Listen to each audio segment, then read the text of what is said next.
Somos Hawarisun, un podcast dedicado a la agroecología y soberanía alimentaria. Hola, nos volvemos a encontrar. Soy Alessandra Silva. Y yo, Adriana Arce. Y como saben, les acompañaremos en este primer episodio de nuestra segunda temporada del podcast Hawarisun, donde estaremos hablando de soberanía alimentaria y su relación con los suelos. Además, les comento que en esta nueva temporada nos enfocaremos en la temática de suelos, porque es un aspecto fundamental para la vida en nuestro planeta y al cual hasta el momento no se le ha dado la suficiente importancia y visibilización. Queridos oyentes, yo estoy muy contenta de acompañarlos hoy en este programa. Si bien ya hemos hablado anteriormente de soberanía alimentaria, queremos ahora profundizar en este concepto y sus implicancias políticas, pues a diferencia de la seguridad alimentaria, cuando hablamos de soberanía no nos referimos únicamente a la cantidad de nutrientes que debe recibir una persona, sino a cómo estos nutrientes o estos alimentos en general llegan a su mesa. ¿Y qué tipos de alimentos son? Ale, ¿nos podrías comentar para ti, en tus palabras, qué es la soberanía alimentaria y cómo se diferencia de la seguridad alimentaria? La soberanía alimentaria es el poder o la capacidad que tienen los pueblos para decidir qué pueden producir, ¿no? Qué pueden producir, dónde, y no depender únicamente de pocos cultivos. Además, la agroecología está fuertemente vinculada a la soberanía alimentaria por ser una herramienta para alcanzar esto, que nos marca una línea de trabajo hacia la sostenibilidad, respetar la biodiversidad y ver medidas de abastecimiento en las ciudades. Va por esa línea. ¿Tú qué opinas?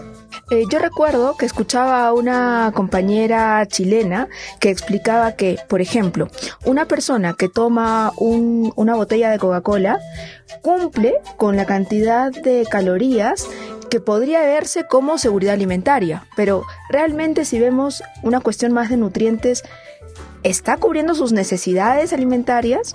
Por eso es tan importante el concepto de soberanía, porque cuando hablamos de soberanía no nos enfocamos solamente en esos aspectos, ¿no? Es mucho más amplio. Y decía que tiene una implicancia política, porque también la soberanía nos invita a cuestionarnos de dónde vienen los alimentos que consumimos, ¿no?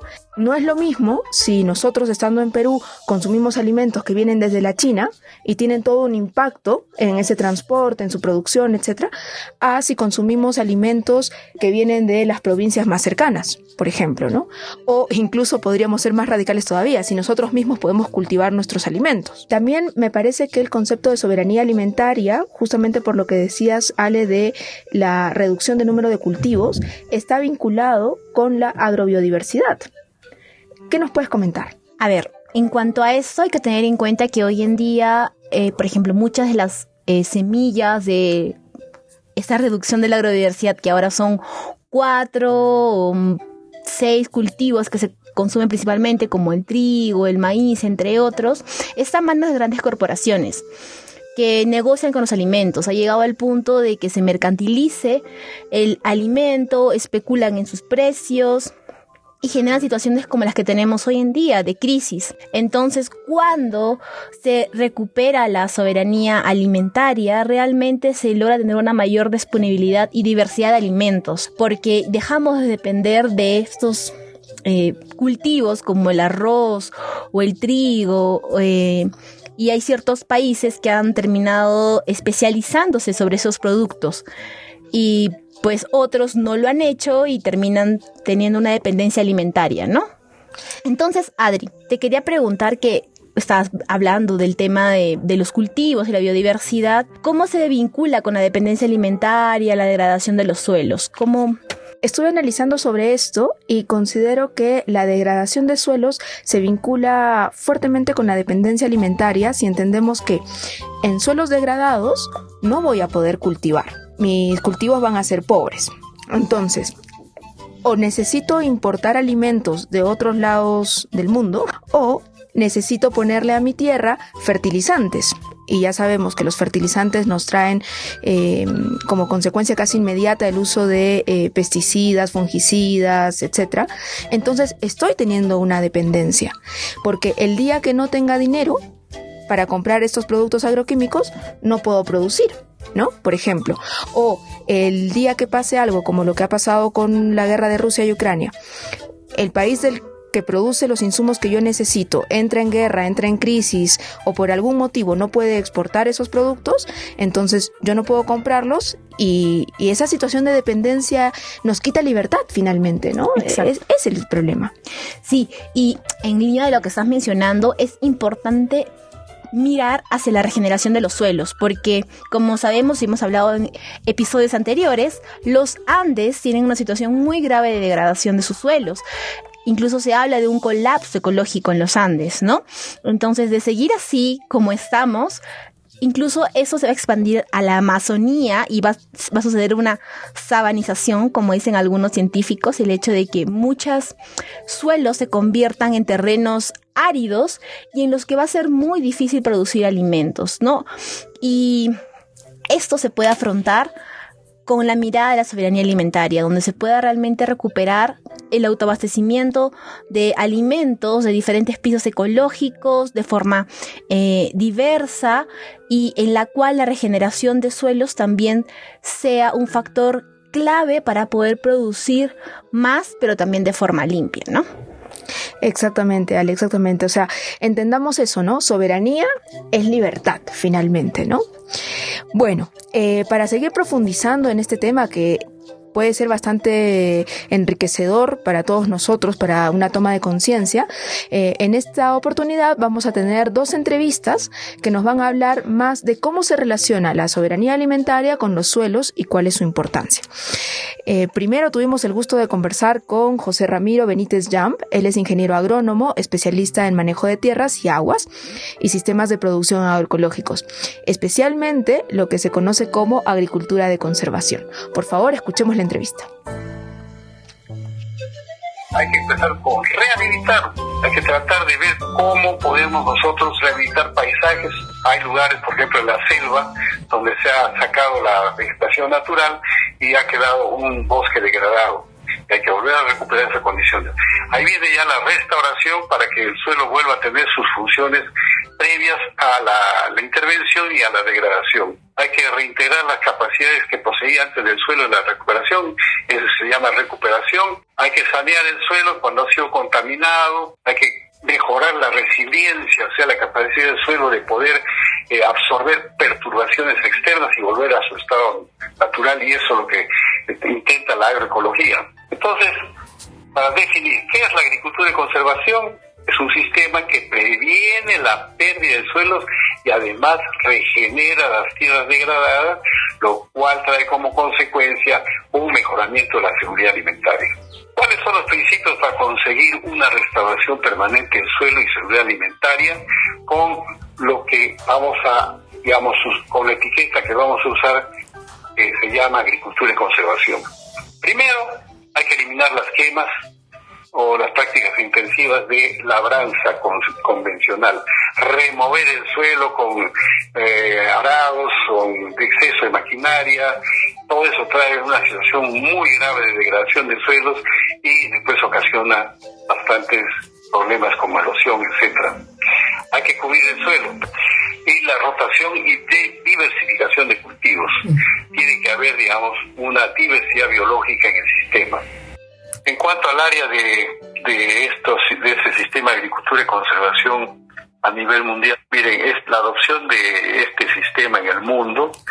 En el año 2015 ya se acercaba a 200 millones de hectáreas, concentrados especialmente en Brasil, en Estados Unidos, en Australia, en Argentina, en Paraguay. Ahora, el asunto es que se requieren pues políticas públicas que puedan ayudar a fomentar estos sistemas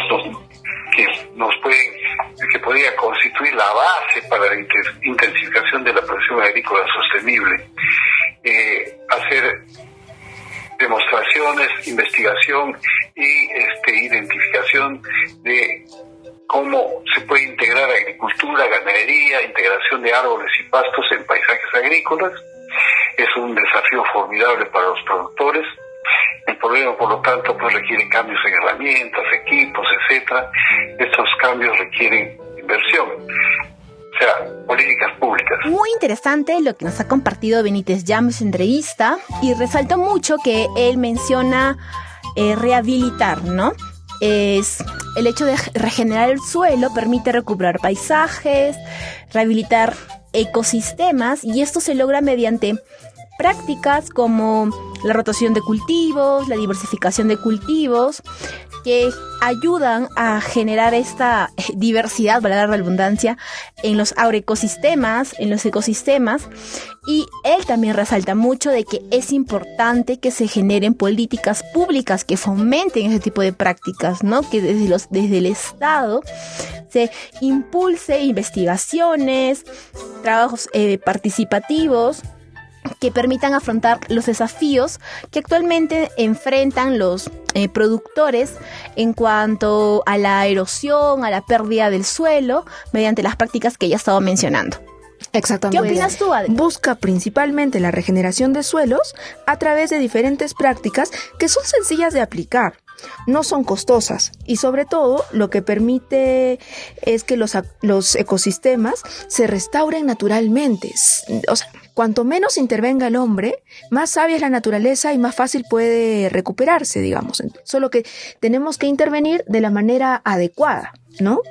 Como vemos, este tema da para conversar muchísimo, así que seguiremos con más luego de una brevísima pausa. Hawarisun, espacio de seguimiento, análisis, reflexión y aprendizaje colectivo de los enfoques de agroecología para fines de soberanía alimentaria y la gestión social y comunitaria del agua.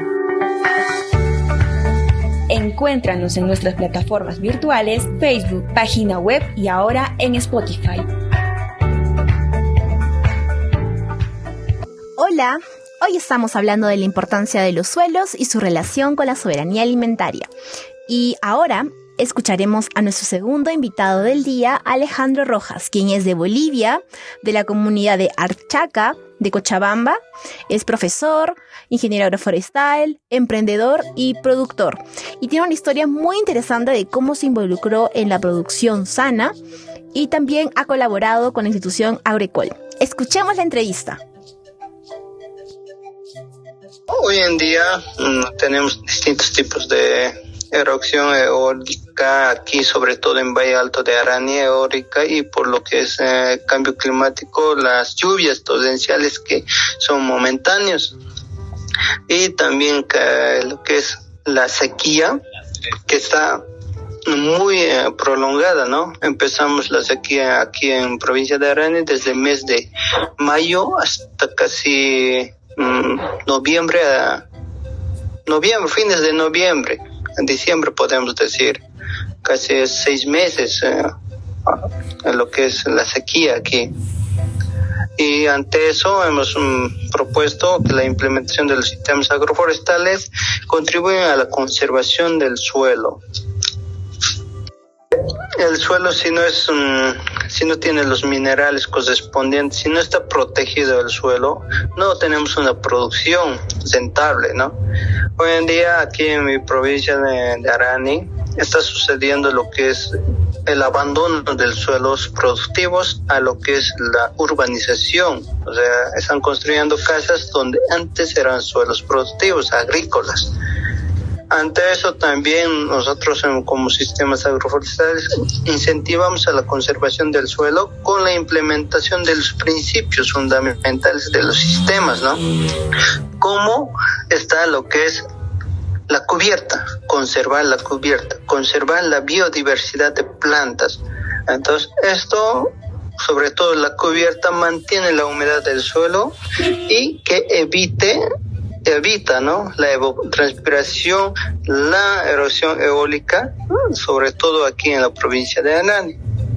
Cuando ya vimos en el primer año que cuando estamos haciendo tratamiento del suelo con solamente mantener la humedad nos ha usado económicamente el riego.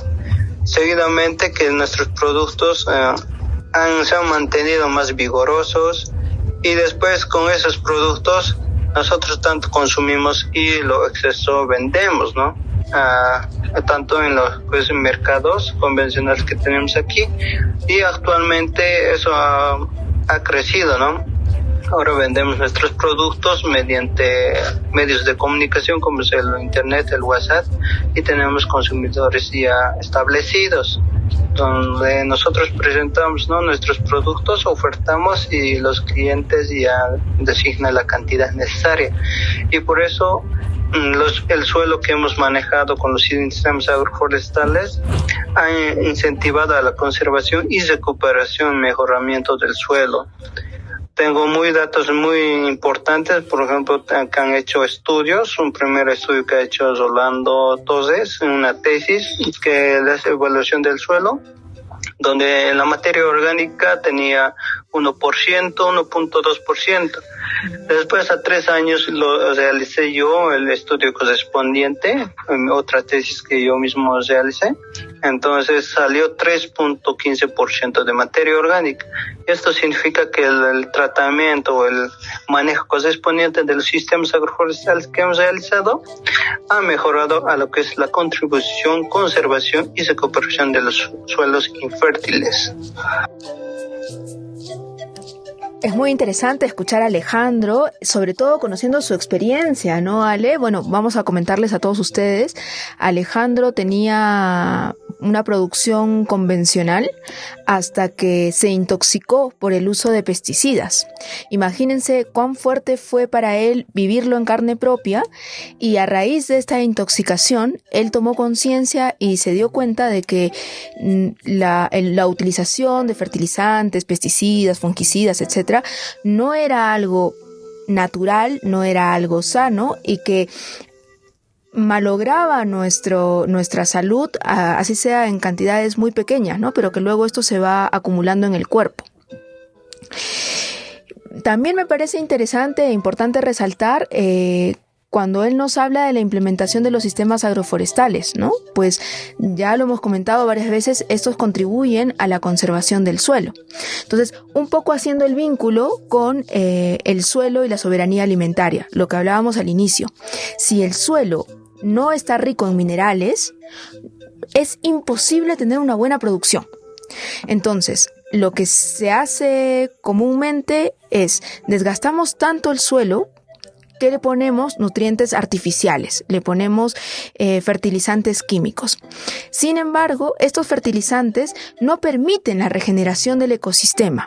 Estos fertilizantes sí nos van a dar papas o maíces o el cultivo que tengamos de una forma abundante y grande, pero luego nos va a exigir el uso de pesticidas, nos va a exigir el uso de más químicos, y la tierra después queda muy cansada. Entonces tenemos que ver a la tierra también como la visión de los andinos, como la Pachamama, ¿no?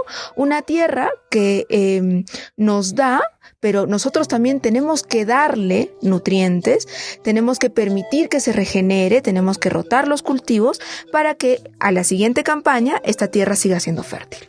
¿Verdad, Ale? Así es, Adri. Lo que resalta bastante de lo que él menciona en la entrevista es el uso de un principio fundamental en la agroecología, el tener cubierto el suelo. ¿Y qué diferencia vio él el tener un suelo con una cubierta uniforme y frondosa para mantener la humedad? Mantener la humedad, lo que hizo que ahorrar en riego. Y ahora sabemos, y lo hemos hablado en otro podcast, el tema del agua. Cuán importante es el agua para poder producir.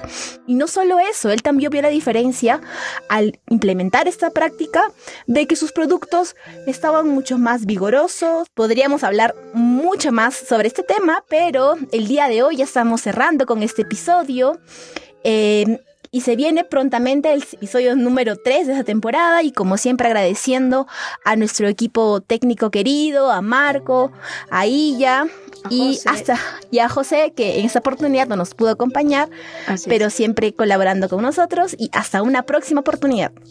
Perfecto, Ale, muchísimas gracias. Este podcast termina hoy, pero volveremos a escucharnos más adelante con más temas sobre la agroecología y soberanía alimentaria. Los invitamos a buscarnos en Facebook, YouTube, Spotify, en nuestra página web como Hawarisun, Observatorio Jaguarizum. Por favor, no se olviden de compartir este podcast con sus amigos, familiares, con todos quienes sientan ese bichito por cuestionar nuestro sistema agroalimentario actual y quieran sumergirse en el mundo de la agroecología. Hasta pronto y recordemos que con la agroecología, otra agricultura es posible.